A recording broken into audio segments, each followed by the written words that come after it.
और सुंदर कांड का सीधा सीधा अर्थ है हमारा तुम्हारा जीवन सुंदर हो। इस असुंदर जीवन में सुंदर परमात्मा का प्राकट्य हो तो जीवन भी सुंदर हो जाता है।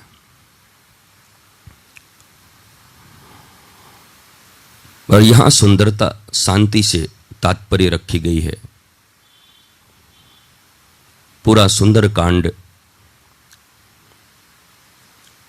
हनुमान जी के द्वारा शांति की खोज है।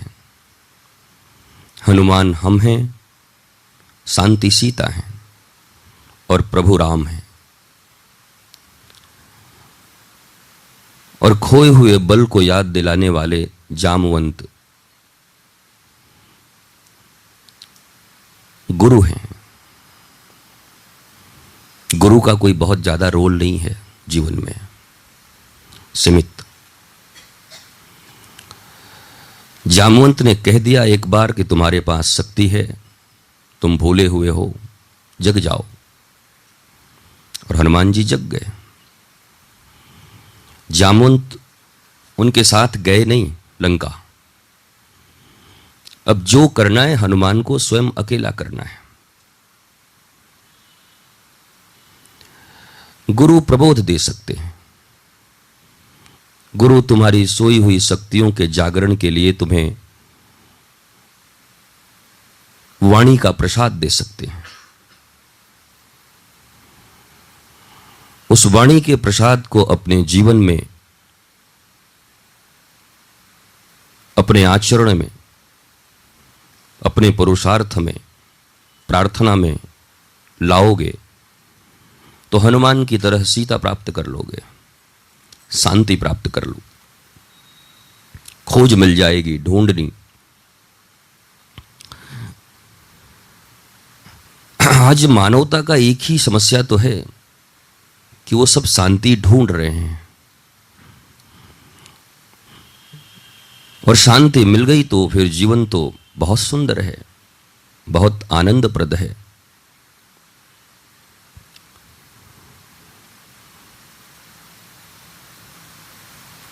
पर ढूंढने का रास्ता गुरु बता सकते हैं। आपके भीतर जो छिपी हुई शक्तियां हैं उससे आपको परिचित करा सकते हैं, पर आप पर वो जबरदस्ती नहीं कर सकते।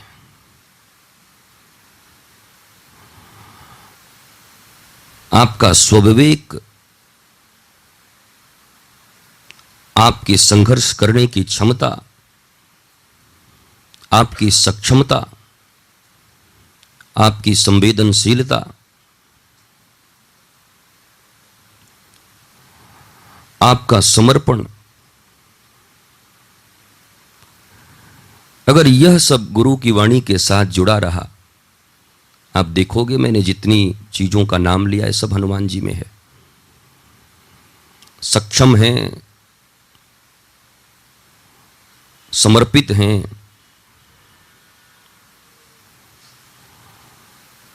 संवेदनशील भी हैं, संवेदनहीन नहीं है वो, बड़ी संवेदना है हनुमान जी के पास। ये सब गुण आपके हैं। इन गुणों की याद दिला सकते हैं गुरु आपको। थोड़ा आपके साथ लगकर आपको साधना के पथ पर आगे बढ़ा सकते हैं। प्रथम साधना में पांव डगमगाते हैं तो थोड़ा उंगली पकड़ सकते हैं, पर यात्रा नहीं करेंगे आपके बदले में, वो कोई नहीं करता।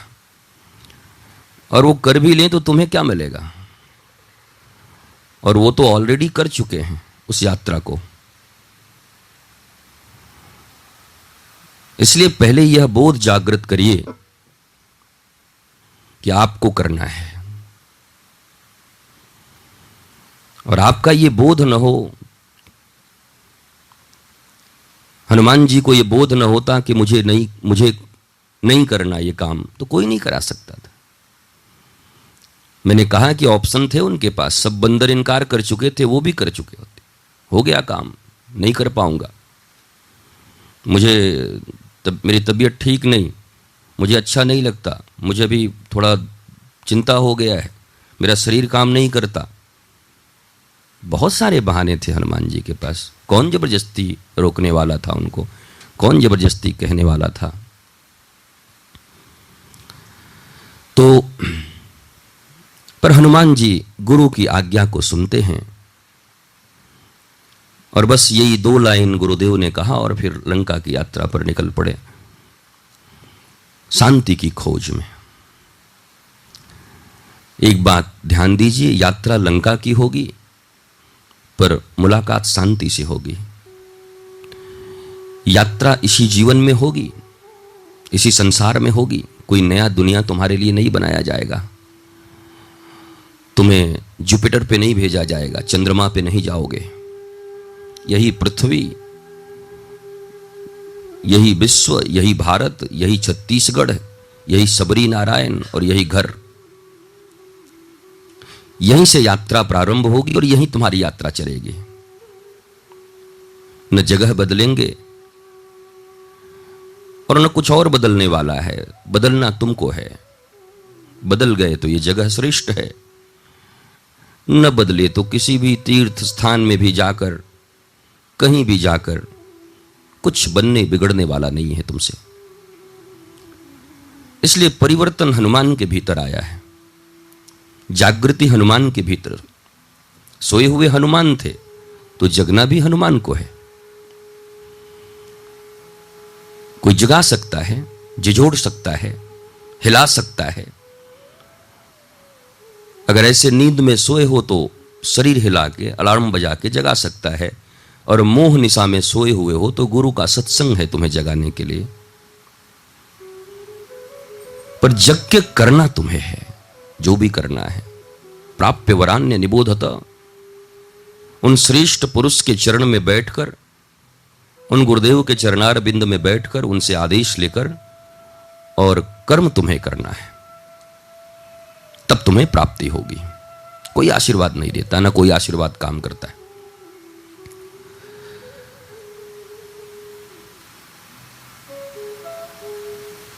इसलिए आप राजी रहिए कि मुझे इसी लंका में सीता जी को खोजना है, ढूंढना है। एक लंका बाहर है, ये घर परिवार संसार समाज देश विश्व लंका ही है। ऐसी दुष्प्रवृत्तियां, ऐसे लोग, चारों तरफ कुसंस्कार की ब्यार, चारों तरफ दुसंग का ब्यार, हिंसा, अनाचार, अत्याचार, व्याभिचार, धोखे, कपट, लंका ही है ये। एक लंका स्थूल लंका बाहर में है, बाहर के लोग हैं, और एक लंका हमारे भीतर में है। जो हमारे भीतर की वृत्तियां हैं, अहंकार, क्रोध, मदमोह, लोभ, मात्सर्य, यह भी लंका है। तो दोनों तरफ की यात्रा चलेगी आपकी। बाहर भी यात्रा करना होगा और भीतर भी यात्रा करनी होगी। केवल बाहर बाहर यात्रा करोगे तो फ्रस्ट्रेशन में आ जाओगे, कुछ दिन के बाद बैठ जाओगे। बाहर के लोग सुधरने हैं ही नहीं, बाहर के लोगों के ऊपर अपना विचार प्रकट करोगे, बाहर के लोगों को सुधारना चाहोगे, वो तो जैसे हैं वैसे ही रहेंगे, तुम फ्रस्ट्रेशन में आके सो जाओगे। इसलिए बाह्य यात्रा और आंतरिक यात्रा दोनों संग संग चलनी चाहिए। और दोनों जब संग चलेगा, देखो रावण को मारने के लिए 14 वर्ष तक वनवास में रहना पड़ा राम को। अगर राजा रहते रहते अयोध्या के मार देते तो इतनी लीलाएं न होती। पर राम को भी पता है, भगवान होते हुए भी मनुष्य के रूप में आए हैं, और रावण कोई साधारण शक्तिशाली नहीं है। तो वो तपस्या इस राजा की गद्दी पे बैठ के मैं नहीं कर सकता। जिस शक्ति की मुझे जरूरत होगी, जिस सामर्थ्य की मुझे जरूरत होगी। और दूसरा काम था जन जागरण का, राम का। कई पूछती है ना राम से, जब राम कहते हैं मां पिता बहुत दुखी हैं, ये है वो है, कई लाल आंख करती है ऐसे करके, ऐ मेरी गोद में बैठा है बचपन से, मेरा दूध पिया है, आपको पता ही होगा कि राम कैकेयी दूध पीते थे, कैकेयी की गोद में खेलते थे, कैकेयी की भवन में रहते थे। कौशल्या को तो कभी मौका ही न मिला अपने बच्चे को छूने का भी। कौशल्या ने लालन पालन नहीं किया राम का, तरसती रह गई वो तो। और एक वचन लिया था कौशल्या ने, आपको पता न हो, एक रामायण की यह भी कथा है कि जैसे कैकेयी ने वचन लिया था वैसे कौशल्या ने भी लिया था। क्या कहा? जिस दिन राम राजा बनेगा, राजकुमार बनेगा, उस दिन मैं उसका श्रृंगार करूंगी। पिता से वचन लिया था, क्योंकि मैं कभी छू न पाई, लाड न कर पाई, प्रेम न कर पाई अपने ही बेटे को। देखो कौशल्या कैसी त्यागी है, अपना बच्चा पर अपने पास नहीं, वो सीधा सीधा रहता वहीं पर। और जब पता चला कि राम राजा बनने वाले हैं और इधर सब मामला खराब हो गया, ये सिर्फ राम को पता है, दशरथ को पता है, सुमंत्र को पता है और कैकेयी को पता है और किसी को पता नहीं। तो राम जाते हैं माता कौशल्या के पास और जाकर जैसी कौशल्या देखती है तो अनंत श्रृंगार के सामान लेकर बैठी थी, क्योंकि आज अपना वचन, आज उसको अपना जो राजा से उसने वचन लिया था, आज उसको पूर्ण करने वाली है। दशरथ से लिया हुआ वचन कि आज मैं राम को स्पर्श करूंगी, प्रेम करूंगी, अपने हाथों से तैयार करूंगी, राजवस्त्र पहनाऊंगी। राम जी आए, प्रणाम किया और माता ने कहा बहुत देर कर दी, चल जल्दी आ। पकड़ा उनको, चूमा उनको।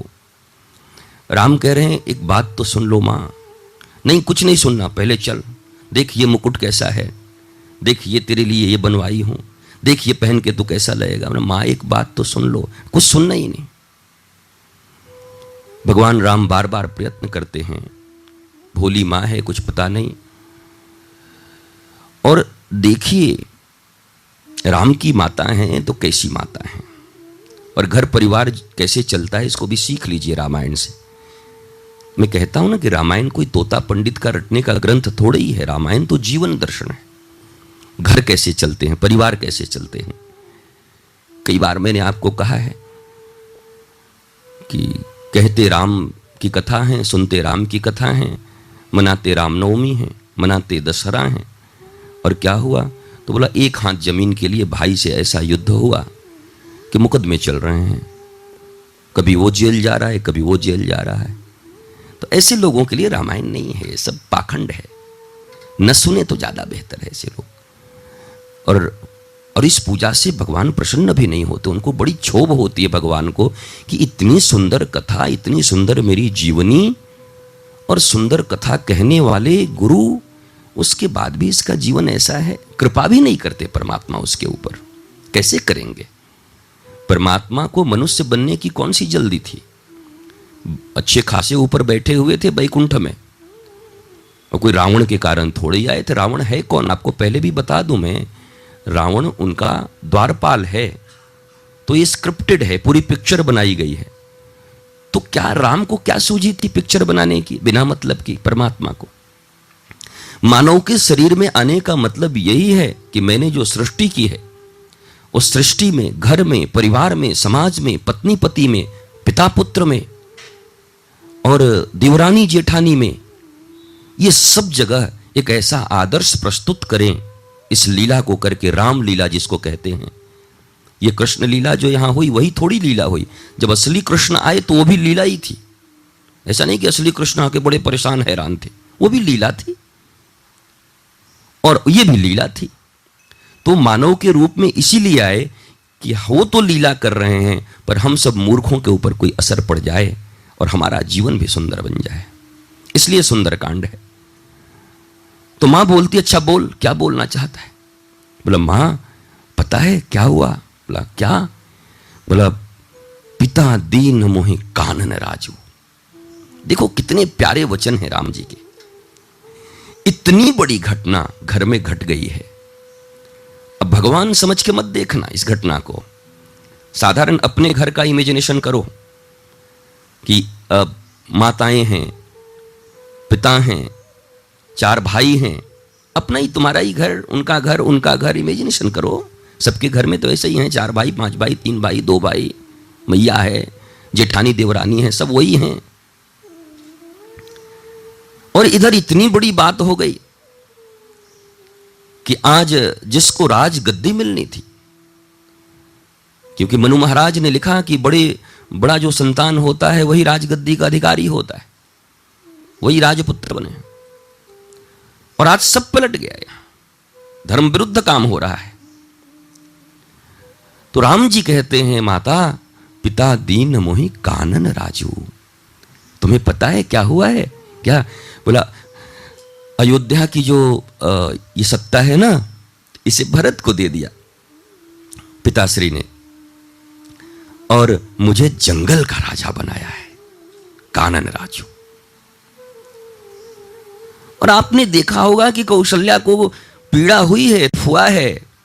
एक कौशल्या बड़ी रानी है, राम के मुंह पे और दशरथ के मुंह पे लोग थू थू कर देते अगर कौशल्या खड़ी हो जाती और विरोध कर देती तो। नहीं, मेरे बेटे को कैसे बन भेजोगे, कौन होते हो तुम? पहले तो गद्दी कैसे नहीं मिलेगा? मनु महाराज ने लिखा है बड़े बेटे को गद्दी मिलती, क्यों ना दोगे? और दूसरी बात, वो कौन होती है कैकई मेरे बेटे को भेजने वाली? होती कौन है वो मेरे बेटे को जंगल भेजने वाली? Can you imagine? आप इमेजिन कर सकते हो?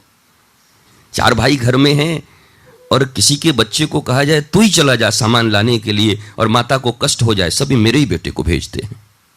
आप रामायण सुनने के योग्य हैं? आप खुद हाथ रखिए हृदय पर, क्या आप रामायण सुनने के योग्य हैं? क्या आप रामायण से आपका थोड़ा सा भी रिलेशन है? ये रामायण के चरित्र आपके चरित्र में उतरें, आपके व्यवहार में उतरें, तब तो रामायण सुनने और कहने का कोई फल है। इतनी बड़ी बात हो गई, 14 साल के लिए वनवास एक राजकुमार को कौन मां छोड़ेगी यार? कोई पैदा नहीं हुई अभी कलयुग में, नहीं देखता मैं किसी को, कोई भी 14 दिन न छोड़े, 14 साल। जबकि वास्तविक हक है राम का, राम की माता का हक है, बड़ी रानी है, जो कहेंगी लोगों को मानना पड़ेगा धर्म के अनुसार। राम ने जैसे ही कहा, माता की आंखों में आंसू आए और पूछा कि तुम्हारे पिता इतना बड़ा निर्णय अकेले कैसे ले लिए? पूछा है राम से, तुम बन जाओगे, इतना बड़ा निर्णय 9 महीने मैंने पेट में रखा है। शास्त्र तो यह कहता है कि राजा को मुझसे भी पूछना चाहिए था, मेरी सहमति लेनी चाहिए थी। और राजा दशरथ बड़े धर्मात्मा हैं, धर्मज्ञ हैं, वो ऐसा नीति समझ में नहीं आई राम। तो जब राम ने कहा कि नहीं नहीं माता, ये कैकई माता का भी आदेश है, उनकी सहमति है, अब पराकाष्ठा हो गई मित्रों, परिवार के प्रेम की पराकाष्ठा हो गई अब तो। अच्छा, कैकई ने कहा है, हाँ, बोला तो पहले क्यों नहीं बताया? जब पिता ने भी आज्ञा दे दी और माता ने भी कह दिया तो मेरे पास क्यों आया है? नहीं, ये भी आज्ञा पिता की है और माता की है कि जाओ अपनी मां से आशीर्वाद लेके आओ। इस घर की बहुरानियां कैसी हैं यार, इस घर की माताएं कैसी हैं, जरा देखो तो। लक्ष्मण जाते हैं अपनी मां के पास कि भैया के साथ बन जा रहा हूं, तो वो बिगड़ पड़ती है कि मेरे दूध का कलंक लगा दिया तूने, मेरे पास आ गए। जानकी वहीं मौजूद थी। राम अपनी माता से आदेश लेने आते हैं तो कौशल्या बिखर जाती है, बिफर उठती है। तूने, मैं तुझे लालन पालन नहीं की ना, मेरे जन्म देने पर भी धिक्कार हो गया। राम बोलते हैं कौन सी गलती कर दी मैंने? अरे जब कैकई ने कह दिया, तुम्हारी माता ने, जिन्होंने तुम्हें दूध पिलाया है, तुम विवाह करके आए तो मेरे पास क्या था? सब था, पर देने की हस्ती न थी। उस माता ने तुम्हें कनक भवन दे दिया, सोने का एक ही भवन था, और 4 बेटों का विवाह हुआ था। राम, भरत, लक्ष्मण, शत्रुघ्न, 4 बहुएं आई थी, और सब अपनी अपनी बहुओं का ख्याल रखती। ये मेरी, ये मेरी, ये मेरी, मैं इसको अपना गहना दूंगी, मैं इसको अपना गहना दूंगी, मैं, ये ऐसे ही चलता है। संसार यही है, परिवार यही है, तुम भी यही करोगे। जरा देखो इस परिवार को। इस परिवार में बाउंडेशन ऊपर की नहीं है, दिखावे की नहीं है। इस परिवार में बाउंडेशन भीतर की है, जड़ में है। यहां फूलों के ऊपर सिर्फ धुलाई नहीं होती, पानी नहीं दिए जाते, फूलों के ऊपर और सुंदर स्प्रे नहीं मारे जाते, यहां जड़ की देखभाल की जाती है। और याद रखिएगा, बगीची कितनी भी सुंदर हो, फूल को कितना भी दहला लो, धुला लो, अगर जड़ में दीमक लग गए और जड़ के ऊपर ध्यान न दिया तो मित्रों, ये पेड़ को सूख जाने में कितनी देर लगेगी। इस हरे भरे परिवार के पेड़ को गिरने में कितनी देर लगेगी, बिखरने में कितनी देर लगेगी। कितनी गहराई है रामायण में। एक एक पात्र कितने जीवंत हैं। एक पात्र के, एक लीला के एक अंश को अगर समझ लिया जाए तो पता नहीं जीवन की कितनी परेशानियों का अंत हो जाए। और तब मां कहती है, माता ने आदेश दे दिया, अब तो तू खुशी खुशी बन जा। भीतर मां है, रो रही है। कौशल्या, कौन न रोवे, जिसके बेटे का कल राज सिंहासन होना, राज तिलक होना है, और वो जो मखमल पे सिर्फ चला हो आज जंगल की ओर जाए। रो रही है, क्रंदन कर रही है। पर देखो, कौशल्या है ना, राम की जननी है ना, जिसके गर्भ से राम पैदा हुए हैं। तो ऐरे गहरे के गर्भ से राम थोड़े ही पैदा होते। किसी ऐरे गहरे माई के पेट से प्रहलाद थोड़े ही पैदा होता है। किसी ऐरे गहरे माई के पेट से थोड़ी ही कोई ध्रुव पैदा होता है। तो माता भी वैसी चाहिए, गर्भ भी वैसा चाहिए, तपस्या भी वैसी चाहिए, करुणा की देवी हो, सहनशीलता की मूर्ति हो। और मां भीतर से रो रही है, पर ऊपर से राम को सदाचरण और कर्तव्य सिखा रही है कि नहीं, हर जगह सेंटिमेंटल होने से काम नहीं चलेगा राम, यहां कर्तव्य है। और आपने देखा होगा कैकेयी ने भी बड़ा डांटा था राम को, जब बोले मां ये पिता की हालत, बोला चुप, पिता की हालत, पिता बचपन से दूध पिला के बड़ा क्यों, बच्चा है मेरा, निर्णय तेरे हाथ में है, मैंने मांग लिया जो राजा से मांगना था। एक तरफ एक राजा की इच्छा है कि तू यहां रह जाए, और एक तरफ उन करोड़ों लोगों की प्रतीक्षा है जो हजारों वर्षों से तेरे लिए तपस्या कर रहे हैं जंगल में। वो ऋषि, वो महर्षि, वो सबरी का क्या होगा, वो केवट का क्या होगा, उस जटायु का क्या होगा, उन वानरों का क्या होगा, सुग्रीव का क्या होगा। और रावण के आतंक से पूरी दुनिया थरथरा रही है। इस पूरी दुनिया के भय का हरण कौन करेगा? पिता की इच्छा पूरी करेगा।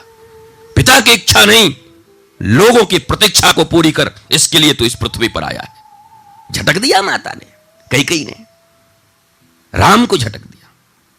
अब तू निर्णय कर, मैंने जो मांगना था मांग लिया तेरे पिता से, अब निर्णय तेरे हाथ में, इच्छा पूरी कर तो एक की होगी और प्रतीक्षा करोड़ों की है, और उसी के लिए तू आया भी है। विप्रधेनु सुर संतहित लेन मनुज अवतार, कहीं नहीं लिखा तेरे आने में कि अपने पिता के लिए तू आया, अपने माता के लिए आया है। विप्रधेनु सुर संतहित। और कौशल्या भी फिर यही कहती है, जाओ, माता ने कानन राज दिया है, पिता दीन। जरा शब्दों का प्रयोग देखिए। जब घर की स्थिति खराब होने वाली हो, घर में विद्रोह होने वाला हो, घर में किसी कारण से झगड़े होने वाले हों, तो मेरे मित्रों, मेरे बच्चों, इस बात को याद रखना कि तुम्हारे शब्द ही या तो यहां पर तोड़ सकते हैं घर को, या टूटे हुए घर को जोड़ भी सकते हैं। शब्द बड़ा महत्वपूर्ण है। शब्द ही तो मैं दे रहा हूं। आज तक किसी गुरु ने किसी शिष्य को दिया क्या है? शब्द ही तो दिया है। शब्द बड़े शक्तिशाली हैं। जामवंत ने हनुमान को दिया क्या? शब्द ही तो दिया।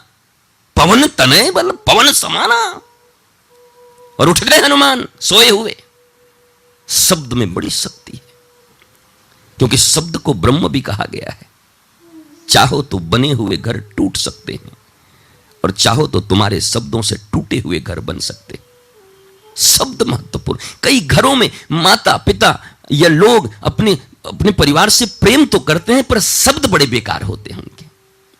प्रेम है पर शब्द का चुनाव नहीं है।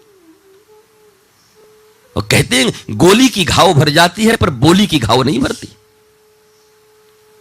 तुम भी जानते हो। इसलिए शब्दों का चयन बहुत सोच समझ कर कीजिए।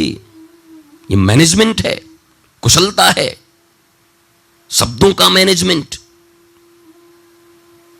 बोलने की डिग्री, क्या बोलूं, लिबलिबी से चिपचिपी से जिह्वा, बोले तो शास्त्र पैदा हो जाए, अब बोले तो महाभारत हो जाए।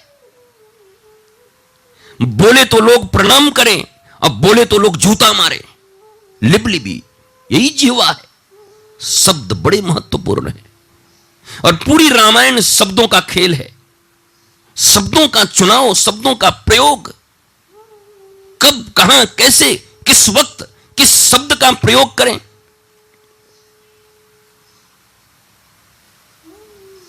मैं आपसे पूछता हूं, राम नाम सत्य है, ये कौन बेकार शब्द है क्या? ये जो मूर्ख होंगे वही इससे चिढ़ते होंगे, वरना राम तो सत्य है ही। सत्यव्रतम सत्य परम त्रिसत्यम। भगवान के जन्म के समय केवल सत्य सत्य सत्य, कृष्ण सत्य राम सत्य। पर जरा किसी के विवाह में जाके कह दीजिए जब बरमाला हो, राम नाम सत्य है, इतने जूते पड़ेंगे। मिला हुआ जो निमंत्रण है वो तो लेगा, पर पब्लिक इतनी टूट पड़ेगी। तो कहां से मूर्ख आ गया? आपने सही कहा, पर ये इस जगह के लिए नहीं बनाया गया। इस शब्द विवाह में जाके कहने के लिए, कहना भी हो तो कान में कह दियो जाके, समझदार मित्र होगा तो समझेगा। अच्छा ही बोला आपने, पर चुनाव सही जगह नहीं किया, वक्त सही नहीं था, जगह सही नहीं थी, इवेंट ठीक नहीं था वो। इसलिए राम ने शब्द का प्रयोग किया है। जरा ध्यान रखना, घर का बड़ा बेटा है, घर के बड़े बेटे के शब्द का बड़ा महत्व होता है जीवन में। पूरा घर राम के एक वचन से चाहे तो टूट जाए और चाहे तो बन जाए। एक बार माता के चरणों में रो पड़े कि मां मैंने क्या गलती की थी, मुझे क्यों वनवास दे दिया गया। वो कौशल्या खड़ी हो जाती, कौन दे देगा तुझे वनवास? कैकेयी ने 3 वर मांगा है, बड़ी रानी मैं हूं, मैं भी वरदान चाहती हूं राजा से, और इनकार न कर पाते। और उस समय की जो व्यवस्था थी हिंदू शास्त्रों में, सनातन शास्त्रों में, कि भैया पुत्र को अगर कुछ करना है तो बिना उसकी माता की इच्छा के तुम कुछ नहीं कर सकते। माता की सहमति जरूरी है। तुम अच्छी शिक्षा भी देना चाहते हो तो माता की सहमति लो, उसके बिना संभव नहीं है। एक नियम था उस समय के समाज का। इसलिए अगर कौशल्या खड़ी हो जाती तो कोई ताकत न थी जो राम को, और राम को कौन भेज देता। एक केवल दशरथ भी नहीं चाहते थे, केवल कैकेयी चाहती थी। सारा अयोध्या रो रहा था, सारी अयोध्या थूक रही थी कैकेयी की मुख पर, सारी अयोध्या विद्रोह करने पर उतारू थी। अगर राम ही कह देते देखो मेरे साथ अन्याय हो रहा है, तो सारी अयोध्या टूट पड़ती। कौन भेज सकता था राम को वनवास? और मां खड़ी हो जाती कौशल्या अटारी पर, और एक बार आंखों से आंसू बहाती तो जनता ईंट से ईंट बजा देती अयोध्या का। उसी समय महल धराशायी हो जाती। कौन भेजता है राम को वनवास? किसकी हैसियत? पर ये राम है। शब्दों का चुनाव देखो इनका। सब, अरे लाचारी में ब्रह्मचारी बन जाओ तो कोई बात नहीं, शक्ति हो तुम्हारे पास, तुम कुछ कर सकते हो। और कुछ कर सको न कर सको, घर तो कोई भी तोड़ सकता है, ये तो सबके हाथ में है। इस कली काल में क्या उस समय भी था भैया, ये पावर सबके पास है। कुछ न कर सके तो घर तो 1 मिनट में तोड़ देवें। किसी का दिल तोड़ना हो, किसी का घर तोड़ना हो, किसी का सर फोड़ना हो, इसमें टाइम लगता है क्या? ये तो बड़ी आसान काम है। फूटे हुए सर में मलहम लगाना बड़ी मुश्किल है, पट्टियां जोड़ना बड़ी मुश्किल है, टूटे हुए घर को जोड़ देना बड़ी मुश्किल है, टूटे हुए दिल को संभाल देना बड़ी मुश्किल है, पर तोड़ देना कौन सी बहादुरी है? कांच को उठा के पटक दो चिन्ह से, कांच की हिफाजत बहुत की जाती है। छूना मत, कुछ मारना मत, तोड़ने में 1 सेकंड लगता है, चन्न गया। तोड़ना कौन सी बड़ी बात है? ये रामायण तोड़ना नहीं जोड़ना सिखा रही है। और मैंने तुम्हें कई बार कहा है, तुम परिवार में रहते हो और ये रामायण विशुद्ध परिवार की कथा है। प्रेम परिवार की नींव है।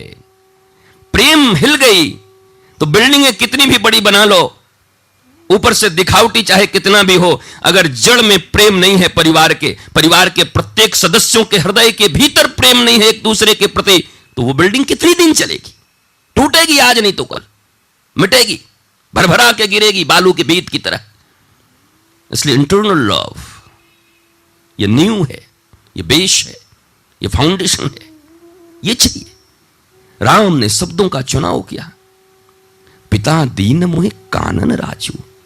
माता अपने बेटे के राजा होने का श्रृंगार करने वाली है। राम कहते हैं तो इसमें तकलीफ क्या है मैया, मैं राजा ही तो बना हूं, पिताजी ने राजा दिया है। कहां का? कानन राजू। मेरा कोई एक्सपेक्टेशन नहीं है कि मैं इस राज्य पर बैठूं।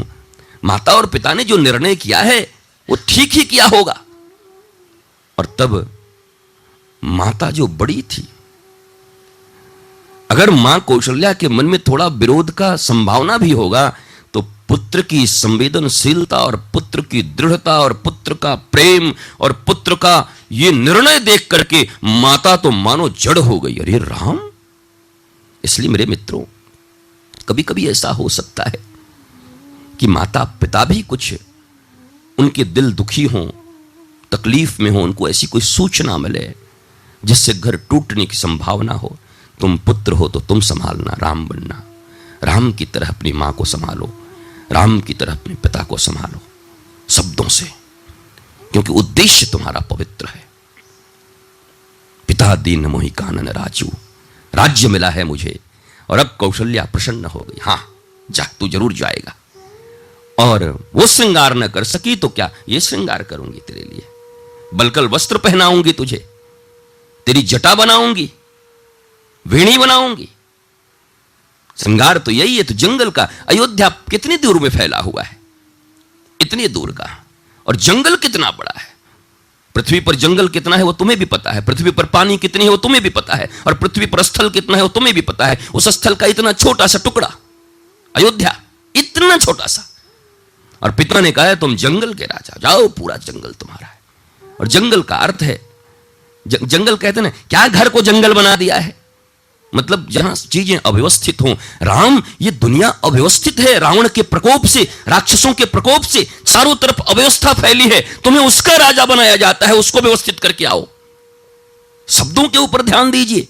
गोस्वामी तुलसीदास कोई साधारण मानव है, वाल्मीकि कोई साधारण मानव है, स्वयं परमात्मा ही आते हैं अपनी कथा लिखने को। आदमी कौन लिख सकता है? इसलिए तो गुरु को भगवान कहते हैं, गुरुदेवो महेश्वर। कहने का अर्थ क्या है? अपनी लीला का उद्घाटन करने के लिए परमात्मा के सिवा दूसरा कोई आ भी नहीं सकता। अपनी कथा कहने परमात्मा के सिवा और कह भी कौन सकता है? अपने राज जानता भी कौन है? वही आता है। इसलिए ही सदगुरु को भगवान कहते हैं। वही आए, वही कह रहे हैं, वही बता रहे हैं अकॉर्डिंग टू न्यू एज। इस एज में इस कथा की क्या आवश्यकता है, उसके अनुसार आते हैं परमात्मा गुरु का स्वरूप लेकर तुम्हें बताने। तुम विरोध मत समझना कि वहां तो कुछ और लिखा था, ये कुछ और बता रहे हैं। वहां जो लिखा था केवल शब्द पर दृष्टि पड़ रही थी। जिसने कभी देखा न हो सांप और न सांप को जाना हो, और उसको लिख दो, केवल अक्षर पहचानता हो, सांप पड़ेगा, क्या है? सांप। पर जिसने कभी सांप को देखा हो तो सांप लिखा हुआ भी देख करके, एक बार कल बोल रहा था स्नेहानंद, सांप सुनते मुझे बहुत भय लगता है सांप से, क्योंकि सांप को मैंने देखा है, इमेजिन किया हुआ है, सांप ऐसा होता है, सुना है काटने से ये होता है। तो शब्द भी तभी प्रभाव लाते हैं ना। शब्द ब्रह्म है कब? जब शब्दों के भीतर छिपे हुए अर्थ को समझाने वाले कोई सदगुरु तुम्हारे पास हो तब। वरना राम में क्या है?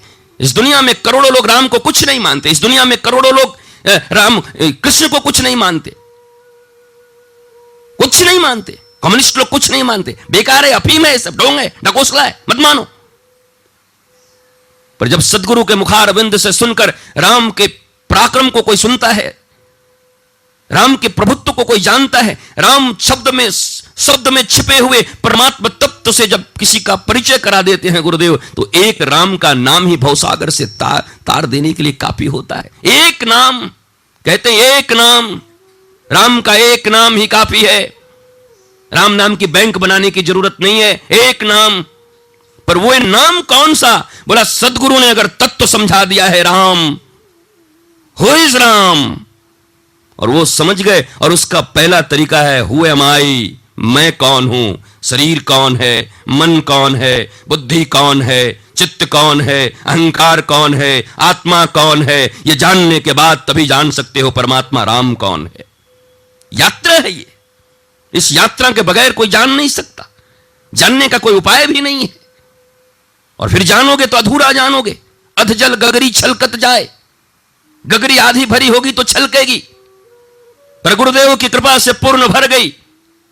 और वृंदावन में चले गए और राजस्थान में चले जाओ ब्रज क्षेत्र में, तो जाकर के देखो 5-5, 10-10 गगरियां गोपी अपने माथे पे रखते हैं, सब में जल भरा है। बात भी करती जा रही है, मटकती भी जा रही है, हंसती भी जा रही है, मुस्कुराती भी जा रही है, पर एक बूंद पानी छलक जाए, हिम्मत है, इतनी तैयारी है उसकी, इतना अभ्यास किया है उस गोपी ने।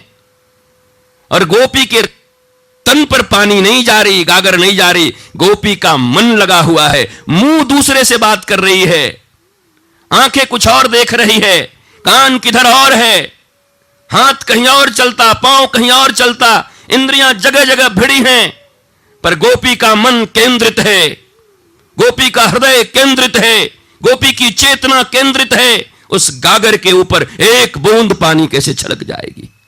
देखो राजस्थान का नृत्य जो तुम देखते हो, 10-10 गगरियां रख करके और कैसे नाचती हैं। क्या है ये? शरीर का कमाल है, ये योगाभ्यास है, कभी नहीं हो सकता। ये मन की एकाग्रता है, संपूर्ण मन प्राण उस गागर पर है, हिल कैसे जाएगा? हिल नहीं सकता। वरना देखो इस दुनिया में कैसे कैसे लोग, आइंस्टाइन के बारे में बताया मंद बुद्धि, और क्या आविष्कार कर दिया। एक फिल्म आई थी नाच मयूरी नाच, उसके पैर कटे थे, जिसके ऊपर यह पिक्चर बनी थी, और उसके बाद नकली पैर लगा के उसने नृत्य शुरू किया, और ऐसा नृत्य किया कि दुनिया में कोई न कर पाया। तन का कहां महत्व है यारों? पांव तो कटे हुए थे, लकड़ी के पांव थे, जिनके दोनों सही थे वो न नाच पाए, पर एक लकड़ी लगाए और मन, तन, प्राण और जिजीविषा, इच्छा प्रबल, और जब वो प्रबल हुई तो लकड़ी के पांव से नृत्य कर डाले। हनुमान जी, राम जी के शब्दों का प्रयोग देखिए, पिता दीन मोहि कानन राजू। अगर आप रामचरितमानस सुनते हो मेरे मुख से, मुझे गुरु कहते हो, मेरे गुरुदेव हैं, तो जरा ध्यान रखना इन बातों पर।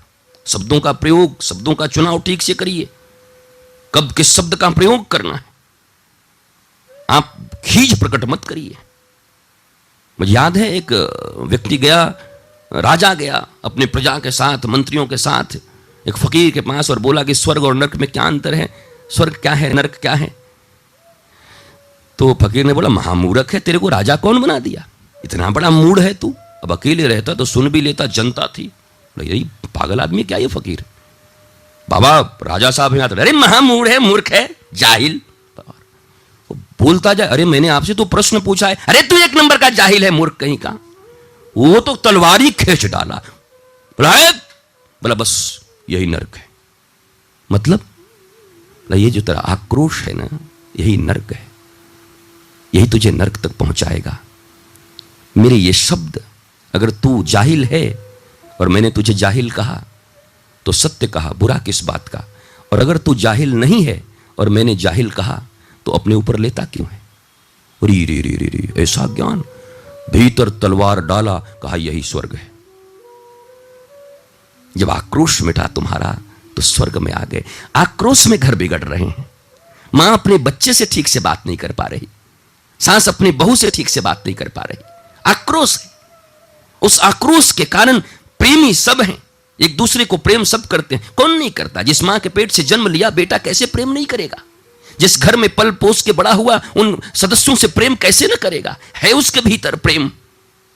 पर आक्रोश, अंधकार, अज्ञानता, गुरु का अभाव, सत्संग का अभाव उसके जीवन में उसकी वाणी को ऐसा विकृत बना दिया है कि वाणी से ही महाभारत हो जा रही है। द्रौपदी ने वाणी से ही तो महाभारत करवा दिया। और क्या थी महाभारत, कैसे हो गई? वाणी से महाभारत हो गई। ठीक है, दुर्योधन बेकार है, भगवान की लीला है, पर जब तात्विक दृष्टि से मत देखो, लीला की दृष्टि से देखो, तो द्रौपदी ही कारण है महाभारत की। अब बेचारा चला जा रहा है, चलो दिखाई नहीं पड़ा। इतनी सुंदर कलाकृति थी कि जहां स्थल हो वो जल जैसा प्रतीत होता था, और जहां जल था वो स्थल जैसा प्रतीत होता था। ऐसा महल बना था, शीशे का आज का बनाए क्या। मैंने एक दिन कहा था, कई बार जब पहले मैं घूमता था देश में, बहुत खुद भी ड्राइव करता था, सब बैठे रहते थे गाड़ी में, अचानक मुझे भूख लगती, कुछ होता, खूब सुंदर कहीं राजस्थान के किसी शहर में, महाराष्ट्र के किसी शहर में, तो घूमता ही रहता था। और गाड़ी रोक के कहता, जा वहां से मिठाई लेगा, मिठाई मुझे बहुत पसंद है। और अब उस समय तो भक्ति तो एकदम, हाँ गुरुजी बोले, धड़ धड़ धड़ उतर के गया, जाके धड़ाम से नीचे, ढम से। क्या हुआ? बोला मिठाई की दुकान में ऐसा शीशा का दरवाजा लगा था, दिखाई नहीं पड़ा, धड़ाम से नीचे गिरा। हम हो गया मिठाई, पहले ले आ, उसको पानी वानी दे। तो इतना बड़ा सुंदर सा, वो उसको जो लघु बोलता है, पुचकी ना क्या, मुझे याद नहीं है, जो भी, वो बैलून को फुला के वो बन गया बेचारे का। हम क्या, आ जा तू, अब तू जा, सीख लिया तो अब दोबारा ऐसा मत करना। पर क्या सीखे, मनुष्य सीखने वाला है। मैंने 7-8 साल के भ्रमण में, मैंने जो भ्रमण किया है उसमें यह घटना 25 बार हुई होगी, और वही लोग करते थे।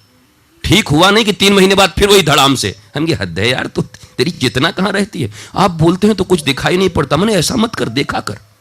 मैं बोलता ही इसलिए हूं कि तुझे दिखाई पड़ने लगे, और तू बोल रहा है कि आप बोलते हैं तो कुछ दिखाई नहीं पड़ता। मैं अंधा थोड़ी बनाने के लिए, आंखें देने के लिए आया, मैं सुलाने थोड़ी आया, जागृति देने आया। मैं मोह में तुझे डालने थोड़ी आया हूं, उस मोह से तुझे निवारने आया हूं, उबारने आया हूं, मोह का उपाय बताने आया हूं। इसलिए साधारण बात में भी अगर जागृति तेरी ना होगी तो बड़ी बातों में कैसे जागृत होगा। और तब फिर इसका बहाना ढूंढते थे कि नहीं, मीरा सुध बुध खो जाती थी, कबीर, हमें तो कबीर हो गया, मीरा हो गया। झूठ मत बोल, मीरा और कबीर हो गए, सुध बुध नहीं है। यह आलस्य है तुम्हारा, यह प्रमाद है तुम्हारा। इसको मीरा और कबीर से मत जोड़ो, इसको भक्तों के चरित्र से मत जोड़ो कि मैं इतना बेसुद्ध हूं राम नाम में कि मुझे कुछ याद नहीं रहता। ये पाखंड हो जाएगा। फिर तुम्हें यह याद न रहेगा कि मुझे याद नहीं रहता। जिसको याद नहीं रहता भक्ति के कारण, परमात्मा के कारण, गुरु के कारण, वो ये कहने वाला भी नहीं कि मुझे याद नहीं रहता आपके प्रेम में, फिर ये कैसे याद रह गया। जिसको याद नहीं रहता, वो नहीं रहता, वो तो दीवाना हो गया। कपड़े छूट गए ऋषभ के, और अब कपड़े छोड़ छोड़ के जैन मुनि बन रहे हैं। उनके कपड़े छूट गए थे, कपड़ा उतारा ना था ना ऋषभ ने। चारों तरफ ऐसी अवस्था हो गई थी, कपड़े सरक गए, खत्म हो गए। और हम ट्राई कर रहे कपड़े छोड़ के बनने के लिए। कठिन है, कर सको तो कर लो, कोई बात नहीं, मैं किसी के ऊपर उंगली क्यों उठाऊं, बट इट्स टू डिफिकल्ट। थोड़ा कठिनाई है, अभ्यास से भी होता है, पर हमेशा याद होता है, मैंने कपड़ा छोड़ा है, मैंने कपड़ा छोड़ा है, मैंने घर छोड़ा है, मैंने द्वार छोड़ा है, मैंने धन छोड़ा है, मैंने संपत्ति छोड़ दी, मैंने ये छोड़ दिया। अरे छोड़ने का जब तक याद है तब तक छोड़ा कहां माय डियर। मैंने ये छोड़ दिया, मैंने वो छोड़ दिया, मैं ये त्याग करके आया हूं। जब त्याग याद है तो त्याग हुआ कहां? अभी तो तुम्हारी मेमोरी में है, हाथ से निकलिए, शरीर से हट गए हो, मन वहीं लगा है। और मैंने कहा शरीर का कोई मूल्य नहीं, मन का मूल्य है। मैं बड़ा राजा था, आज इतने वर्षों के बाद लोगों को कितना, मैं आज से प्रवचन नहीं कर रहा, आज से नहीं हूं, इतने वर्षों के बाद, शायद महीने 2 महीने 4 महीने पहले लोगों को पता चला कि मैंने कोई पढ़ाई की है और मुझसे भूल हो गया जो मैंने बोल दिया, मेरे गुरु ने नहीं कहा था। अब कई लोग डॉक्टर श्री रितेश्वर, क्या मतलब है इसका? उन्होंने कहा त्याग कर दे हर चीज का। एक ही रिश्ता है जीव का परमात्मा के साथ, जीव होए श्री कृष्णेर नित्य दास। तो श्री कृष्ण का नित्य दास है, नथिंग एल्स, और कुछ हो भी नहीं सकता। परमात्मा का दास है और कुछ नहीं है। ये उपाधियां जब तक तुम्हें याद रहेंगी, ये पढ़ाइयां जब तक तुम्हें याद रहेंगी, ये धनाढ्यपना तुम्हें जब तक याद रहेगा, ये जाति का बोध जब तक तुमको याद रहेगा, मैं किस जाति में आया हूं, ये सब, मैं किस घर से आया हूं, मेरे पिताजी कैसे हैं। कोई बहू आए और अपने माता और पिता को याद करती रहे घर में, वो कभी सुखी नहीं रह सकती। भूल जाओ, अब माता और पिता तुम्हारे यहां हैं, अपने उस गौरव को भूलो। याद रखना है तो सिर्फ याद रखो कि तुम्हारी मां ने तुम्हें अच्छा क्या सिखाया था। याद रखना है तो याद रखो पिता ने क्या संस्कार दिए थे, उनको याद मत करो। तुम्हारा घर यही है, परिवार यही है, उनको याद कर करके न यहां की रह पाओगी न वहां की रह पाओगी। ये सूत्र हैं, ये सिद्धांत हैं। जब जाना है जानकी को वन, तो क्या जनक से पूछा गया था? हुई जनक, जनक कौन है? अपने पति के साथ बन जा रही है, आज है हैसियत, अपनी बीबी के साथ अपनी बीबी को ही कहीं ले जाना है तो पहले बाप से पूछना पड़ता है, ससुर राजी है कि नहीं, सास राजी है कि नहीं, साला क्या बोल रहा है। ये क्या है? ये भारतीय परंपरा नहीं है, बिल्कुल नहीं है। जानकी जा रही हैं, इतनी सुकुमारी, जनक की बेटी बन जा रही हैं। अरे जनक ही केस कर देते, मुकदमा कर देते कि नहीं मेरी बेटी के साथ अन्याय हो रहा है, मेरे दामाद को राजा बनना चाहिए। कानून यही कहता है। उस समय मनुस्मृति मनुसंहिता ही कानून था, जैसे आज भारतीय अनुच्छेद हैं। भारत का कानून उस समय मनु का बनाया हुआ कानून था। मनु ने कहा था बड़ा बेटा ही राजा बनेगा। कानूनन थे, मुकदमे हो जाते, न जा पाते राम बन। पहले हरजाना भरना पड़ता, डिवोर्स करना पड़ता। पहले हरजाना भरो, आधा राज्य दो मेरी पत्नी को, मेरी बेटी को। पता नहीं कितनी पीड़ा होती, पर एक खबर नहीं जनक को। नहीं, जनक कौन होता है? जनक ने विवाह कर दिया अपनी पुत्री का। अब वो कौन? जब भरत आए उनको बुलाया गया, जनक को ही बुलाए, चलिए राम जी को थोड़ा मनाना है बुलाने के लिए। अब कोई काम है तो चलिए मना ले आते हैं, पर हमारे परिवार का डिसीजन है। Who are you? तुम कौन होते हो हमारे परिवार में? ये मेरे परिवार का मामला है। तब परिवार बचेगी। नहीं, इन मामाओं ने और नानाओं ने परिवार को बचने नहीं दिया है, याद रखना। मैं एक एक करके नाम जुड़ा दूंगा। युधाजीत, ये भरत का मामा ही है जिसने भरत को कि पता नहीं क्या क्या सिखाया, कैकेयी को क्या सिखाया। युधाजीत, बचपन से ही ऐसी बात थी। कंस, शकुनी, बड़े बदनाम है ये लोग। ज्यादा इंटरफेरेंस अच्छी बात नहीं है, रामायण यही सिखाती है। सीख लो अच्छे से। रामायण कोई क्या मंगल भवने मंगलहारी द्रवसु दशरथ बिहारी इस करने के लिए, ये पूरा का पूरा इंसाइक्लोपीडिया है। पहचानो तो, जानो तो। ये पंडितों का रटने वाला कोई ग्रंथ थोड़ी, बोंगा पंडित का ग्रंथ थोड़ी नहीं। जीवन के दर्शन यहां से निकलते हैं। एक एक दर्शन का दर्शन करो रामायण से, सदगुरु के शरण में बैठकर। आप मामा, और ये बड़ी एक मां, देखो मां बहुत बड़ी बात होती है मित्रों। मां चाहे तो कुछ भी कर सकती है। और इसीलिए मैं बचपन में सोचता था यार, मातृदेवो भव, पितृ, हमारा समाज पितृ प्रधान है। माता का टाइटल है जायसवाल, या माता का टाइटल कुछ और है सुल्तानिया, और पिता का अग्रवाल है, तो क्या बेटा सुल्तानिया बनता है? अग्रवाल बनता है। पितृ प्रधान देश है ये भारत। पिता की टाइटल चलती है, पिता का वंश चलता है, माता अपने वंश को खो देती है। पर इतनी डीप है वो माता, वो चाहे तो कई वंशों को बिगाड़ दे, चाहे तो कई वंशों को बना दे। अब ध्यान दीजिए, दो माताओं की चर्चा कर रहा हूं संक्षेप में, रामायण के ही पात्र हैं। एक माता है केकसी, रावण की माता का नाम केकसी है, पिता का नाम विश्रवा है, और नाना का नाम सुमाली है। ये सब तो मैं नहीं बताना चाहता, चाचा चाची सबसे दूर रहता हूं, पर आज जरूरत आन पड़ी इसलिए बता रहा हूं, सुन लो। तो कुछ मूर्ख पूछते रहते हैं मुझसे, इनका नाम, इनके बाप का नाम, इनके दादा का नाम। मैं तुम्हारा नौकर हूं क्या कि बताऊं? मेरी मौज कभी आएगी, कभी इनकी जरूरत पड़ेगी, इन पात्रों को तो बता दूंगा। और रावण बड़ा विद्वान है, बचपन से बड़ा सौम्य बच्चा है। सुमाली ने अपने, सुमाली दैत्य है और विश्रवा ऋषि हैं। तो अपनी बेटी, दैत्य ने अपनी बेटी का विवाह ऋषि से किया, क्योंकि वो चाहता था कि ऐसा बेटा पैदा हो कि पूरी दुनिया पर राज करे। नाना खतरनाक था, दैत्यों का राज हो जाए। तो बोला भैया बेटी तो हमारी दैत्य है ही, ऋषि मिल जाए, ऋषि की ताकत और मिल जाए तो फिर तो बेटा पता नहीं क्या बन जाए। सोच ही इतनी बुरी है। रावण कोई पैदा नहीं, रावण को बनाया है। नाना से लेकर के, मां से लेकर के लोगों ने पैदा किया है रावण को। और फिर उसके बाद क्या हुआ? विवाह हुआ। रावण थका रहता था, बचपन में बड़ा कुशाग्र बुद्धि का था। जब सोने आता तो एकदम थका रहता, बहुत थकावट उसके हृदय में रहती। मां पूछती तू इतना थका हुआ क्यों रहता है? बोला मां क्या करूं, सुबह 3 बजे पिताजी उठा देते हैं, विश्रवा मुनि है, ब्रह्म मुहूर्त में उठ, ध्यान कर, बैठ जा। और खूब ध्यान कराते और बताते, सुन दुनिया में त्याग करना, दुनिया में पाने को ही सब कुछ नहीं कहते, त्यागने में बड़ा आनंद है। जो ऋषि का गुण होता है वो सिखाते थे। और फिर क्या होता था, देर रात तक नाना और मामा, नाना सिखाते थे शस्त्र, कि शस्त्र कैसे चलाया जाए, और मामा सिखाते थे कुटिलता कैसे करके तुम्हें देवताओं को हराना है और तुम्हें इस दुनिया का राजा बनना है। रावण कंफ्यूज था बचपन से, छोटे से। पिता कुछ और सिखाते थे और नाना और मामा वहीं रहते थे।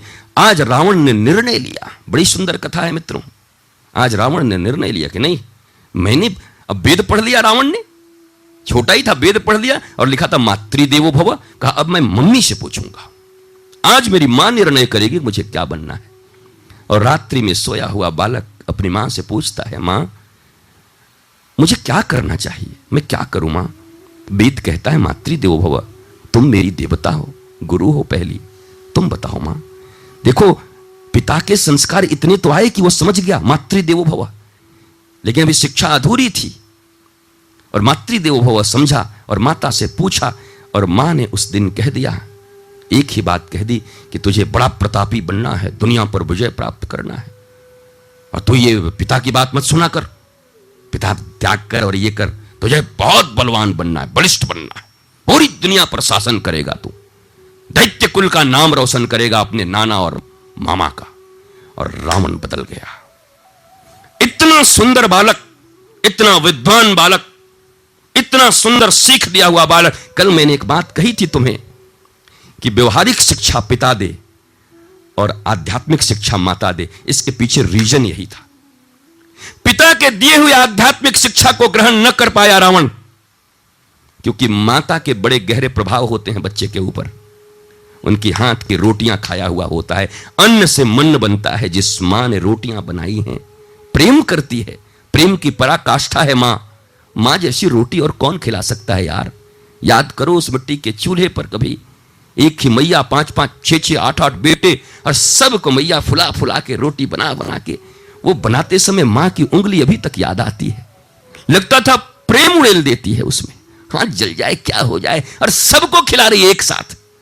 मां तो मां है, रोटी नहीं संस्कार खिलाती है वो, दूध नहीं संस्कार पिलाती है वो। और वो जैसा होगा, कोई माई का लाल, कोई गुरु दुनिया में बदल नहीं सकता किसी बच्चे को, अगर माता ने ऐसे संस्कार दे दिए।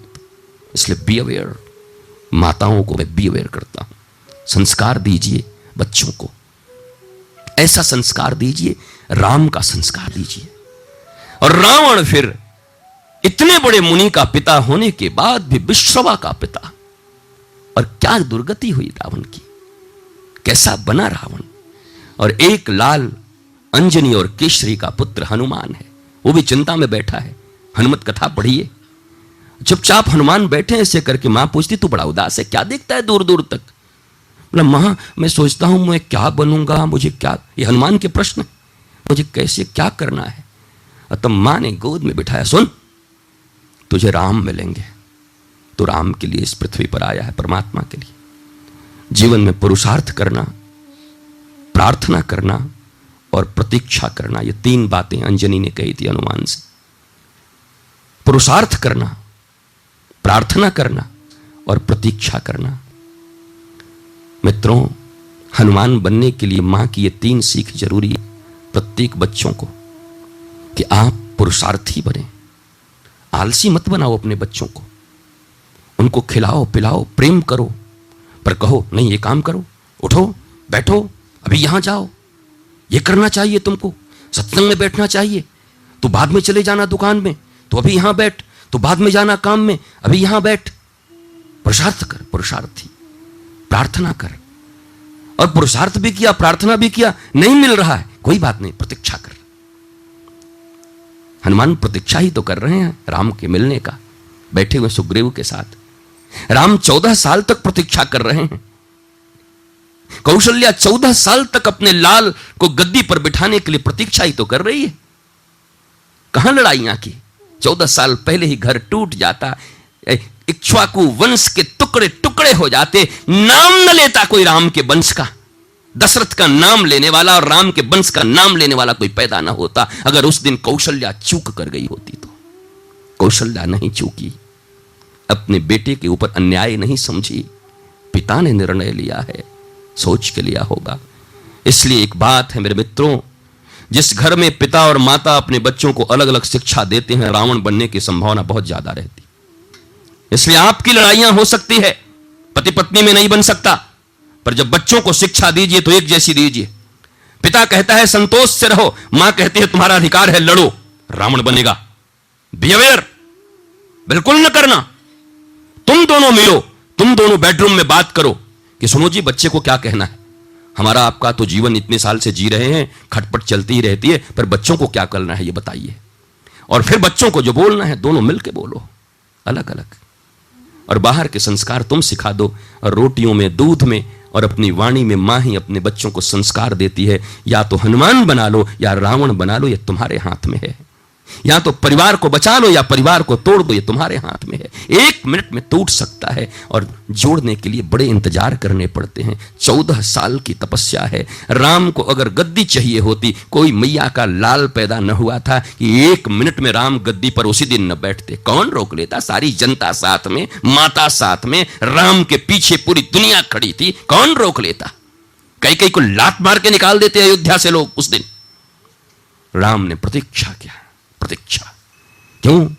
क्योंकि हमारी प्रतीक्षा में भी वहां लोग हैं, और वहां जाकर राम रावण को मार के आते हैं, तब उनको राजगद्दी मिलती है। और जिस बेटे के लिए कई ने इतना बड़ा विचार बुना था, उस बेटे का जीवन कैसा हुआ जरा देखो तो। आध्यात्मिक दृष्टि से नहीं, सांसारिक दृष्टि से देखो उस बेटे का जीवन कैसा हुआ। लोग पृथ्वी पर रहते हैं और कई का बेटा गड्ढे में रहता है, कब्र में जिसको बोलते। अपने ही बराबर भूमि खोद दी थी कि मेरे प्रभु जिस पृथ्वी पर रहते हैं, मेरे भैया राम, राजा राम, मैं उनका सेवक हूं, मुझे उससे भी नीचे रहना चाहिए। गड्ढे खोदे थे नंदीग्राम में। गए होगे दर्शन के लिए, क्योंकि तीर्थों के तो महारत हासिल कर ली है तुमने ने। दुनिया के सब तीर्थ घूम के आ जाओगे, पर तीर्थों से मन का मोचन होता है, ये कभी सीख के ना आओगे, ये कभी ना जानोगे, क्योंकि सद्गुरु जीवन में नहीं है।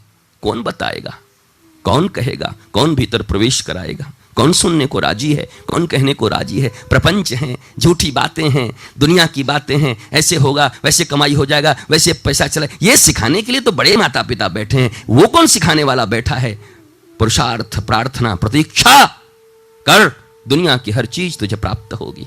गुरुचरण में रह, जरा याद करो उन माता को, ध्रुव की माता को भी तो याद कर लो इसी बीच में, नहीं तो अन्याय हो जाएगा ध्रुव के साथ। अपमान हो गया, पिता ने अपमान कर दिया, सौतेली माता ने अपमान कर दिया। और मां क्या सिखाती है? चाहती तो जिंदाबाद मुर्दाबाद के नारे लग जाते, उस दिन मुकदमे हो जाते। पत्नी तो थी ना, 2 पत्नियां हैं तो हिस्सा बांटना पड़ेगा दोनों के बीच बराबर। ध्रुव का भी उतना ही संपत्ति जितना उत्तम का होना चाहिए, पर माता ने गोद में उठाया और कहा वाह वाह वाह ध्रुव, तू बेकार रोता है। अरे आज तक मैंने तुझे तेरे पिता की गोद में न बिठा पाई, तेरी अपनी मां हूं, तेरे पिता के गोद का परिचय न करा पाई, न बिठा पाई, पर धन्य है तेरी वो माता जिसने आज तुझे परम पिता की गोद की खबर कर दी कि इस दुनिया में परम पिता भी हैं, उनकी गोद में बैठो। क्या बात है! शब्दों का चुनाव देखिए मित्रों, एक माता का चुनाव देखिए शब्दों का।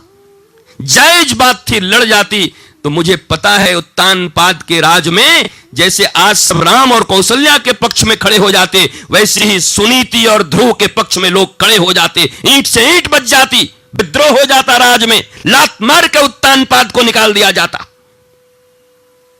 लेकिन धैर्य देखो माता की, बेटा मैं तुझे पिता की गोद न दे सकी, पर तेरी मैया तो सुरुचि है जिसने तुझे कहा है परम पिता को प्राप्त कर ले। और ध्रुव ने परम पिता को प्राप्त कर लिया। कौन जानता ध्रुव को? मिट्टी में पैदा, मिट्टी में मर गया। कौन जान ध्रुव? उत्तम को कितने लोग जान? ध्रुव का भाई का नाम उत्तम है, भारत की 90% जनता नहीं जानती। मतलब क्या है उत्तम से? उत्तम उसको कहते हैं जिसको सबसे बेस्ट चाहिए। हमको बेस्ट घर चाहिए, हम एक घर में जो सबसे बेस्ट कमरा है मेरा होना चाहिए, इस घर का बेस्ट जो पलंग है वो मेरी होनी चाहिए, इस घर का जो बेस्ट गाड़ी है वो मैं चलाऊंगा। ये बेस्ट, ये उत्तम है। उत्तम से कुछ नहीं होगा। ध्रुव चाहिए अटल, निश्चय, दृढ़ निश्चय, स्थित प्रज्ञ। गीता में श्री कृष्ण अर्जुन को कहते हैं स्थित प्रज्ञ, वो चाहिए। उत्तम लेके क्या कर? हमारी तो रुचि और उत्तम। रुचि क्या उत्तम मांगती है? रुचि का बेटा उत्तम है, सुरुचि का। यहां देखो तो नाम भी कैसे रखे गए हैं। सुरुचि का बेटा उत्तम, जिसके जीवन में केवल रुचि है वो उत्तम चाहेगा। सबसे बढ़िया मिल जाए, सबसे बढ़िया खा लूं, सबसे बढ़िया पहन लूं, सबसे बढ़िया चीज मेरा। उत्तम क्या हुआ? सुरुचि को कोई नहीं जानता, इतनी बदनामी हुई और उत्तम मारा गया। मार दिया यक्षों ने उत्तम को। और ध्रुव ने 36,000 वर्षों तक शासन किया। इसलिए ध्रुव बनाइए अपने बेटे को, उत्तम मत बनाइए। उत्तम अभी अच्छा लगेगा, अच्छा पहन ले, अच्छा खा ले, ये उत्तम न बनाओ, ध्रुव बनाओ। जंगल जाना पड़े तो भेज दो, गुरु शरण में बैठने के लिए कहना हो तो कह दो, मत सो, उठ जा, जा सेवा कर, जा ये गुरु का काम कर। ध्रुव बनाइए, थोड़ा तकलीफ दीजिए। पर आज तो माता पिता ही रोकते हैं गुरु के पास आने से। मत जाओ, बहक जाओगे, खराब हो जाओगे, बुद्धि में भांग पड़ गई है तुम्हारी। यहां कोई खराब नहीं होता, यहां आएगा और तत्वों से परिचित होगा तो मां में कौशल्या और कई दिखाना प्रारंभ हो जाएंगे। यहां आने के बाद विद्रोह अशांति नहीं होती, यहां शांति का मंदिर है, शांति बंटता है। यहां ये शांति प्रसाद भवन है, यहां प्रसाद बंटते हैं। मत रोको अपने तुच्छ स्वार्थ में अपने बेटों को, अपने बच्चों को, अपने परिवार को गुरु के सत्संग से मत रोको। उनको जीने की कला सीखने दो, उनको तैरना है, उनको मस्ती में रहनी है। तुम तो जले हुए हो, कटे हुए हो, अपना जीवन पता नहीं कैसा बना लिया है। बच्चों को मौका दो कि वो बन सके, वो जीवन की दिव्यता को समझ सके, दीर्घ जीवी नहीं दिव्य जीवी बन सके। इसलिए माता के ऊपर बहुत बड़ी डिपेंडेंसी है, मातृदेवो भवः। और ये बात सदा याद रखना, घर को टूटने से बचाना हो और बच्चे को राम और ध्रुव बनाना हो तो भैया और अगर कोई चेष्टा करेंगे ना, सुखी नहीं होगा। बस मैंने बताया ना, भरत की तरह गड्ढे में रहना पड़ सकता है। इसलिए माता है आप, आपका बड़ा दायित्व है। और जो तुम जो पिता हो, तुम्हारा डिफरेंस है तुम्हारी पत्नी के साथ, बंद कमरे में निपटाओ। ये मंच नहीं है, रंगमंच नहीं है जहां पर तुम आकर के निपटाओगे घर में। बंद कमरे में निपटाइए। पति पत्नी है, 50 साल से एक साथ सो रहे हैं, अभी तक इतनी बुद्धि नहीं आई, प्रज्ञा नहीं आई, शरीर मिल गए, मन न मिला, शरीरों का मिलन हुआ, हृदय न मिला, और कहते हो आई लव यू, मैं प्रेम करता हूं। काहे का प्रेम है, किस बात का प्रेम है? कहीं समानता नहीं। बच्चे के उन्नति के विषय में अंधों की तरह सोच रहे हो, धृतराष्ट्र और गांधारी बने हुए हो। माता पिता तो धृतराष्ट्र और गांधारी भी हैं, और अपने बेटे के लिए राज्य चाहते हैं। क्या गलत चाहता है? तुम भी तो वही चाहते हो। हस्तिनापुर का राजा मेरा दुर्योधन बने, क्या हुआ? एक बेटा न बचा, 100 पुत्र थे, मारे गए। अंधा खुद मारा गया, अंधी खुद मारी गई, क्या बचा? नुकसान ही नुकसान। धृतराष्ट्र मत बनिए और गांधारी मत बनिए। बनिए, माता बनने हो तो हनुमान की माता बनो, राम की माता बनो, ध्रुव की माता बनो। ऐसी माता बनिए, विश्रवा बनिए। रावण का पिता भी कितना सुंदर था, सिखाता था, लेकिन अब मां की रोटी, मां के दूध, मां के संस्कार काम करते हैं। इसलिए माताओं की बड़ी जिम्मेवारी है, बहुत बड़ी जिम्मेवारी है। आप सिखाइए, आपका पुत्र जरूर राजा होगा, चक्रवर्ती होगा, कोई नहीं रोक सकता। बस उसे शिक्षा दीजिए कि भैया इस परिवार को प्रेम की नींव के कारण टूटने मत देना, प्रेम में नफरत मत भरना। यह हमारा परिवार है। मैं परिवार छोड़ के जंगल जाने की शिक्षा देने थोड़ी आया हूं यहां पर बैठ के तुमको, भाग जाओ। भगोड़े लोग कभी भागना नहीं, जागना है। मैंने कई बार कहा है, भागो मत, जागो, इसी घर में रहते हुए जाग जाओ। और वो ये है कि नींव प्रेम होना चाहिए, शब्दों का चुनाव होना चाहिए राम की तरह। एक शब्द बोलने से पहले सोचो 5 बार, कौन है मेरे सामने? मेरे चाचा, मेरे पिता, मेरे ताऊ, मेरे भाई, मेरे बड़े भैया, मेरी ताई, मेरी काकी, मेरी छोटी बहन, मेरा बड़ा भाई, कौन है सामने? फिर शब्दों का चुनाव करिए और उस शब्द को बोलिए। आप ऐसे शब्द बोलते हो, लोगों के दिल में बाण लगते हैं और उससे कोई सुधार न होगा। चुनाव करिए और उचित शब्द उचित समय पर बोलकर चुप हो जाइए। समझना होगा, एक शब्द काफी है। न समझे तो मौन धारण कर लीजिए, लेकिन बोलोगे जरूर। मौन धारण करो, मत बोलो। उस व्यक्ति से मौन धारण कर लो जो तुम्हें समझने को राजी नहीं है।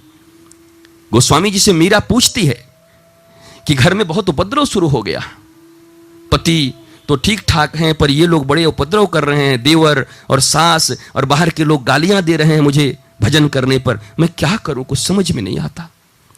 गोस्वामी तुलसीदास ने बड़ी सुंदर पाती लिखी। पहले कहा कि भैया प्रेम से सबको समझा लो, हो जाएगा, प्रेम करो, प्रेम से सब संभव है। फिर मीरा लिखी, प्रयत्न किया, कुछ न हुआ, क्या करूं गोस्वामी जी, तब गोस्वामी जी ने बड़ी सुंदर पंक्ति लिख दी, जाके प्रिय न राम वैदेही तजिए ताहि कोटि बैरीशम यद्यपि परम स्नेही। आखिरी वाणी है, बोला कोशिश करो सद्बुद्धि आ जाए, कोशिश करो सब ठीक रहे, पर किसी एक की जिद के आगे पूरे परिवार को, किसी एक की जिद के आगे पूरी जिंदगी को रुदन युक्त मत बनाओ, तुम हंसने के लिए आए हो। और तब जब गोस्वामी जी ने लिख दिया तो मीरा जी ने कहा आप इतने बड़े संत हैं, और मीरा जी उसी दिन से एक तारा और सारंगी ली और निकली। उसके बाद फिर क्या, फिर तो लोग घूम रहे हैं, गालियां दे रहे हैं, कोई फर्क नहीं। पर पहले दुखी हो जाती थी मीरा भी, मैं तो अच्छा काम कर रही हूँ, क्यों गाली मिल रही है, मुझे क्यों ऐसे बोल रहे हैं, मेरे साथ क्यों ऐसा हो रहा है, बड़ी दुखी रहती है। गोस्वामी जी के एक शब्द पर मीरा का जीवन बदल गया। जाके प्रिय न राम वैदेही तजिए ताहि कोटि बैरीशम यद्यपि परम स्नेही। परम माने परम, एब्सोल्यूट, उससे ज्यादा कोई न हो, मोस्ट इंपॉर्टेंट, परम स्नेही, स्पेसिफिक, परम स्नेही, छोटे मोटे स्नेही का नहीं, परम स्नेही। न माने तो त्याग करिए, शरीर से नहीं हृदय से। जा तेरी बात नहीं सुनता, मैं जीऊंगा वैसे, कर उपद्रव कितना करती। उपद्रव तो तभी तक होता है जब तक हम मानते हैं, उपद्रव बंद कर दो। आप निर्णय भी लीजिए कुछ जीवन में, विराट की रक्षा के लिए कभी कभी तुच्छ चीजों का त्याग भी करना संभव होता है, करना भी चाहिए, कोई फर्क नहीं पड़ता। इसलिए रामायण बहुत बड़ा ग्रंथ है मित्रों। आज देखो सुंदरकांड में थे, सुंदरकांड से कहां बालकांड, अयोध्या कांड, कहां कहां घूमी आए। अब तो ये कांड तो सब मिले ही हुए हैं। सुंदरकांड निकला है तो पता नहीं कौन कौन से कांड आए, कौन कौन सी बातें आए। हनुमान जी इसके पात्र हैं तो हनुमान का जन्म कहां हुआ, उनकी शिक्षा कैसी, जानना भी जरूरी है। राम जी इसके पात्र हैं तो राम का जन्म कहां हुआ, उनकी वार्ता कैसे, जानना जरूरी है। सब पात्रों को जान जाओगे इसमें। सुंदरकांड में जितने पात्र हैं उनकी कथा कहने लगूं तो पूरी रामायण के सैकड़ों रामायण हो जाएंगे। यहां पर सब सूत्रबद्ध हैं, एक दूसरे से जुड़े हुए। जरूरी थोड़ी है कि पोंगा पंडित ने कहा है कि नहीं एकदम वहां से प्रारंभ करना। कहां से बोला, अयोध्या कांड से। एकदम वहां रामायण शुरू से शुरुआत होनी चाहिए। किसने कहा, तो अंतिम से ही पढ़ते। हमारी बचपन की आदत थी, कोई सीधा किताब पढ़ता है, मैं उल्टा ही पढ़ता था। पहले अंतिम पन्ना निकालता था, देखता था, 5-10 पन्ने पढ़ के हटाता था। टीचर भी परेशान हो गया था, पागल हो गया क्या तू। अब उसके बाद पढ़ता भी नहीं। और मैं अपनी मेधा का परिचय नहीं दे रहा, पर अंतिम पढ़ करके मैं बता देता था क्या क्या कहां से शुरू हुआ है। यह जिसका अंत यह है उसका शुरू कहां से मुझे पता है, मैं जानता, देख लिया उसको, समझ लिया। काफी एक चावल काफी ऐसे दबा के देखने के लिए भात पक गई कि नहीं पक गई, हमारी माताएं जानती हैं सब ये अच्छे से। तो विद्वान होगा, विवेकवान होगा, उसको पता होगा पुस्तक ऐसे पलटेगा। कोई सारे ग्रंथ थोड़ी पढ़ते हैं संत। कितना जीवन होता है संतों का, वो भी 60, 70, 80 साल जीते हैं। कितना पढ़ेंगे, कितने ग्रंथ पढ़ोगे। इतनी दुनिया में 10 साल ऐसे ही निकल गए बचपन में। फिर सो खाओ, यहां जाओ, बाथरूम जाओ, ये करो, प्रवचन करो, समय कहां है पढ़ने का। वो पढ़ते कहां है। उन्होंने ऐसे पकड़ा, ऐसे ग्रंथ देखा, बोला हाँ ठीक है, आ ठाकुर भीतर आ जा। ठाकुर सबरा रामायण घुसा दिया, ठाकुर सबरा भागवत घुसा दिया। पढ़ने से रटने से कोई रामायण समझेगा। वो तो सदगुरु की कृपा होगी, कोई एक शब्द कह देंगे, सब रामायण तुम्हारे भीतर प्रविष्ट हो जाएगा, सबरे भागवत प्रविष्ट हो जाएंगे। और पाठ तो बस मुखस्थ हो सकता है, कंठस्थ हो सकता है, पर हृदयस्थ नहीं हो सकता। मुख में राम और हृदय में छुरी, ये कपट का निशानी है। मुख में राम चरित्रमानस, पर हृदय में लड़ाइयां, हृदय में कलुषता, हृदय में बेईमानियां, हृदय में अशांति, हृदय में जर्जराहट, हृदय में मत्सरता। क्या मतलब है ऐसे रामायण का, क्या मतलब है ऐसी गीता का, क्या मतलब है ऐसी पूजा का। इसलिए आइए गुरुदेव के शरण में बैठकर यही सीखना है। मैंने अपने गुरु शरण में सीखा, तुम अपने गुरु के शरण में सीखो। एक एक शब्दों को जियो, जानो, उनके रहस्यों को समझो और आगे बढ़ो। हनुमान की माता बनिएगा, ध्रुव की माता बनिएगा, कौशल्या बनिएगा, और आप भी राम बनो बच्चों। कि कोई भी शब्द अगर गड़बड़ हो गया हो, किसी दिन ताऊ ने कुछ कह दिया, किसी दिन ताई ने कुछ कह दिया, तो माता के सामने जाके कैसे प्रस्तुत करोगे, और राम से सीखना। पिता दीन मोहि कानन राजू। माता, पिताजी बड़े अच्छे हैं, और माता कैकेयी वो तो बचपन से मुझे कितना प्यार करती है, मेरे भला सोचती है माता। तो परिवार बचेगा, और परिवार ही तो बचाना है। परिवार में ही प्रेम है, परिवार में ही फुलझड़ियां हैं, परिवार में ही होली दिवाली होगी तो आनंद आएगा। वरना भारत की बड़ी अवस्था बुरी है। ये सिंगल सिंगल परिवार जो होते जा रहे हैं, मजा ही खत्म हो गया, आनंद ही खत्म हो गया परिवार का। गृहस्थ कहलाते भी हैं और तुमसे दरिद्र कोई है भी नहीं, गृहस्थी है वो। ठीक ही किसी पिक्चर में मैंने देखा था, नटवर लाल पिक्चर थी, अमिताभ बच्चन कहता है ये जीना भी कोई जीना है लल्लू, ये जी के क्या करोगे, ऐसे जीना। उसकी गरिमा अलग है, परिमा अलग है, लघिमा अलग है, अणिमा अलग है। ऐसे जिए सिद्धियों के साथ, एक साथ, आनंद के साथ, प्रेम के साथ, मस्ती के साथ। घर में हुई खटपट, एक लोटा उठा के चले फ्लैट में, बड़े भारी परिवार है भाई, तेरे परिवार की ऐसी की तैसी, हम दो हमारे एक, उसी में परेशान है। इतनी बड़ी दुनिया में आया है, परमात्मा ने भेजा है, गुरु की शरण में है, दो नहीं संभलते, एक नहीं संभलती। और कृष्ण का श्री कृष्ण गोविंद हरे मुरारे, हे नाथ नारायण वासुदेव, और एक कीर्तन जोर जोर से, एक नहीं संभल रही 16,108 को नचा रहा है बैठ के, वो एक ही नहीं संभल रही बेचारे से। और कृष्ण का भजन कर रहे हो, काई का भजन। रोज कड़वी बानी बोल रही हैं माताएं अपने बच्चों को, काई की कौशल्या, काई का रामायण। बिल्कुल आप बदल जाओ और आनंद लो इस परिवार का, मौज लो इस परिवार में, एक दूसरे के प्रति समर्पण रखो, आनंद रखो। वो मेरा है, वो मेरा है, वो मेरा है। फूट वहां पड़ती है जब मैं अपने लिए सोचता हूं, सिर्फ अपने लिए, और प्रेम वहां प्रकट होता है जब हर एक एक दूसरे के लिए सोचता है। वो उसके लिए सोचे, उसके लिए सोचे, उसके लिए सोचे। जो अपने लिए सोचा वो गया। जिस मैया ने सोचा वो भरत बनाई। आखिर देखो भरत भी न रहा अपनी मां का बेटा, अंत में उसे मां कहना बंद कर दिया। बेटा अच्छा होगा और मां अगर कुछ शिक्षा देगी तो बड़ा होकर के वो जरूर कहेगा तेरे कारण मेरी ये दुर्दशा हुई है, तूने मुझे बचपन से ऐसे संस्कार दिए, मेरे मन में कंफ्यूजन, में कुछ सोच नहीं पाता, जलते रहता हूं, भाइयों से प्रेम नहीं है, लोग धिक्कारते हैं, तूने मुझे ऐसा विष पिलाया है। बुढ़ापा बड़ा खराब होगा मित्रों। बुढ़ापे में वही बेटा जिसके लिए तुमने किया है वो मां कहने से इनकार कर देगा, और गुस्सा में तो कह ही देगा बचपन से क्या सिखाई थी मुझे, तेरे कारण मेरी हालत हुई है। क्या करोगी फिर? उस दिन टूट जाएगा जिसके लिए सब किया। क्या किया? वो करने के लिए तो रामायण नहीं था, वो करने के लिए गीता न थी। जो करना था वो गुरुदेव के मुख में था, उनके आशीर्वाद से करना था। परिवार को सुंदर बनाइए, परिवार में आनंद लाइए। राम, सीता, हनुमान, इन सब के चरित्र को समझिए और वैसे जीने का प्रयत्न करिए। दो ही सूत्र ले जाइए, वाणी का ध्यान रखिएगा, क्या, कहां, किसके साथ, कब बोलना है, ध्यान से बोलिए, जहां सड़ांध से भी सुगंध आ जाए। गंदगियों को सफाई करने के लिए बोलिए। और दूसरी बात, माता अपने बच्चे को संस्कार दीजिए, प्रेम दीजिए, और एकदम भगवान के प्रति। और तीन चीजें उनको सिखाइए हनुमान जी की तरह। पुरुषार्थ कर, प्रार्थना कर, प्रार्थना माने सत्संग में बैठ, गुरु के पास रह, और प्रतीक्षा कर, तुझे सब मिलेगा। पुरुषार्थ, प्रार्थना और प्रतीक्षा, ये तीन चीजें जिसके जीवन में है वो हनुमान जी हैं। और हनुमान जी जहां हैं वहीं सुंदर कांड है, सुंदर कांड में ही जीवन सुंदर बनने के उपाय हैं। आज इतना ही, बाकी फिर देख।